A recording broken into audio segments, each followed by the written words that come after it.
Silazi Siniša da vodi školo. Dobrica Erić. Ključa veselje, ključaju lonci, mirišu plećke i zapunci. Kuvar s kutlačom u ruci javlja.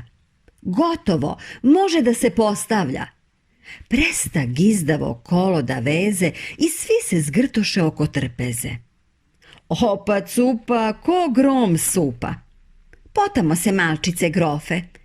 Dajte mladence na čelo sofre.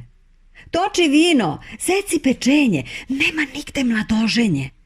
Simo, Siniša, gde li se krije?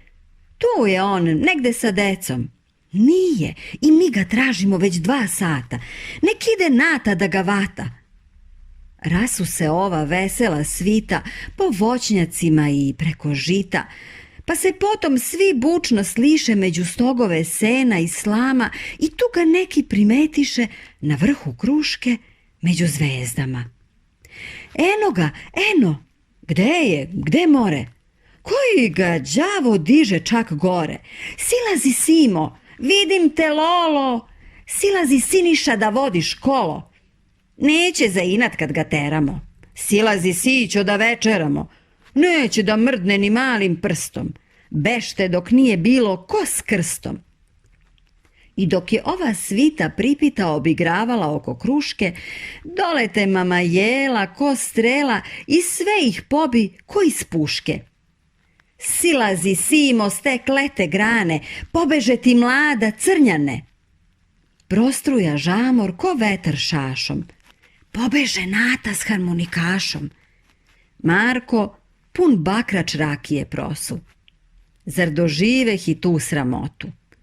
Sima se prenu i strese rosu. Da nije slučajno odnela tortu? Smeh se prosu ko zreo žir, a onda naglo zavlada mir. Jelo se hladi, svici obleću stogove kao srebrne dvorce. Čulo se kako cvrčak u cveću kotrlja svoje zlatne praporce. Iznad kuće, kao maslačci, pojaviše se beli oblačci. Pljusnuše sitne kapljice kiše, puče grom i sevnu munja i svatovi se šćućuriše ispod dunja i svojih gunja.